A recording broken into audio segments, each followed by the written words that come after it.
Mike Schur. You created the comedy series A Man on the Inside, based on the documentary The Mole Agent, about a man who goes undercover at a retirement community. What was your relationship with the documentary before you decided to adapt it into a scripted series? Um, I was alerted to it by my producing partner, Morgan Sackett, who sent me a text and said, have you seen that documentary? And I said, no. And he said, we should watch it and we should turn it into a series starring Ted Danson as the main character. And so then I watched it and I wrote him back and I was like, that is correct. That is what we should do. It was there's a little behind the scenes of how Hollywood works. So the reason it was such an immediate, obvious no brainer to me was the documentary, I think, is very beautiful. I think it's very sweet, but more importantly, I think it gives everyone who sees it the same general feeling. And that feeling is I should call my dad more, or I need to call my grandma, or I want to hang out with my kids. It has this way of making everyone want to reach out to loved ones. And that's just like it's a universal feeling as far as the folks who have watched it that I know have told me. And it's also a rare feeling. And I just thought, man, if I could somehow make a show that gave people that same feeling, what a nice thing that would be. So I love the documentary, and we used it as our North Star for the making of the season, as like, we knew we were going to have to add some characters and change some stuff and whatever, but I always wanted the show to feel the way the documentary felt. So that was our guiding principle for the duration. And of course, a documentary and a scripted comedy are quite different forms of storytelling. How How do you so? choose? um, so how do you choose where to draw from the original and where you need to expand and why you would expand there? Well, I mean, the actual story in the documentary is pretty much the story of the season, but you're going from something that's 90 minutes to something that's 8 episodes that are half an hour each. So we just needed more characters. We needed more the everything needed to be beefed up a little bit.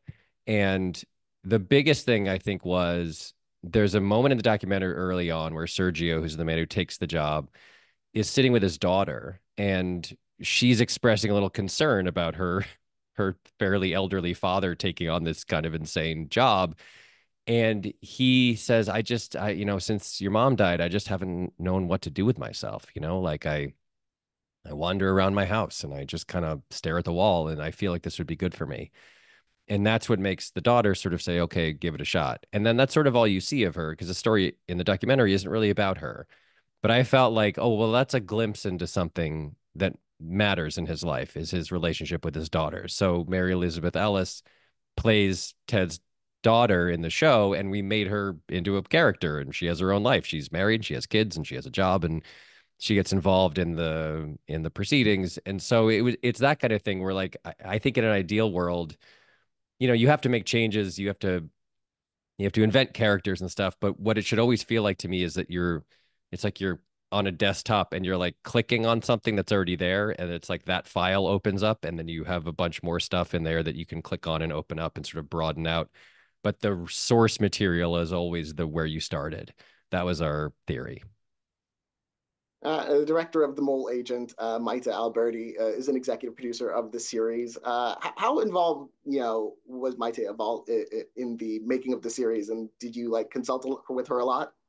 She and her producing partners, Julie and Chris, were around a lot, and they read scripts and they gave us their thoughts, and they came to the set and watched us shoot. And they were it was sort of a perfect situation because they would always give their opinions, but their attitude was like, we understand that this needs to be its own thing. So like they were never like stomping their feet and saying like, how dare you, or it has to be this way or whatever. They were just sort of interested observers.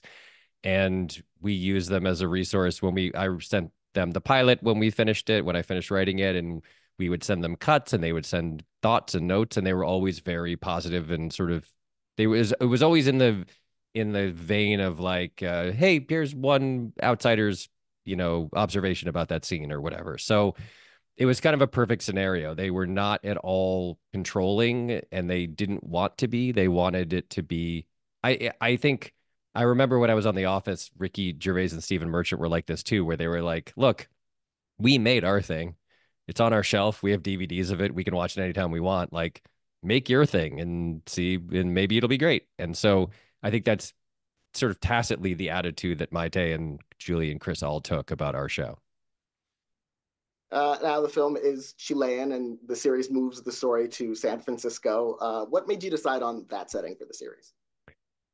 The home that the Sergio checks into in the documentary is called the San Francisco home for the elderly or something. And so I was trying to figure out where to set it.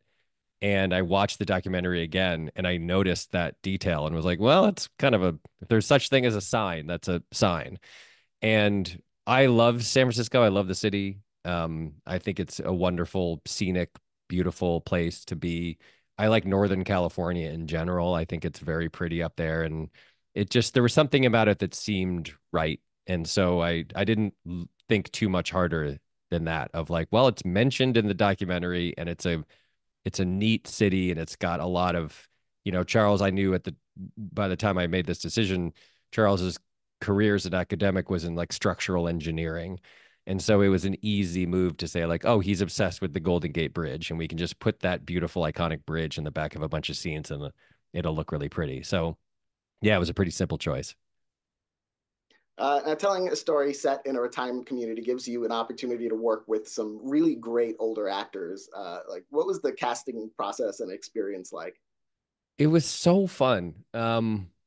We made a pretty big bet, I would say, on the idea that we would be able to fill out this ensemble cast with great actors who were north of 70. And Allison Jones, who's I think is the greatest living casting director, cast the show. And I was sort of talking it through with her, and she was like, "Oh yeah, this will be easy.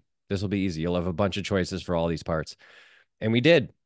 We saw tons of great actors, tons of really funny people. Sally Struthers came in and read, which is like it's ridiculous. Like Sally Struthers has been on some of the most famous TV shows of all time since the early 70s, and then here she is like coming in going, Sally Struthers, I'm based in LA, and it's like, no, we know who you are.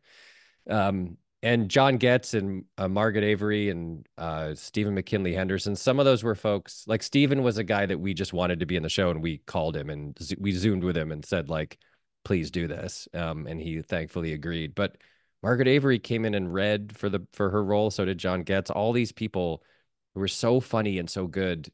And I don't know, it was wonderful. It was a wonderful process. And like I said, we saw multiple people who would have been great in those roles for each part. And it really it made me feel like we were onto something. It felt like we had an entire sort of zone of casting all to ourselves because all these folks are so good and funny and talented, and they were just waiting for parts to come along. And of course, at the heart of the show is Ted Danson, who you've worked with before. What is that creative partnership collaboration like with him?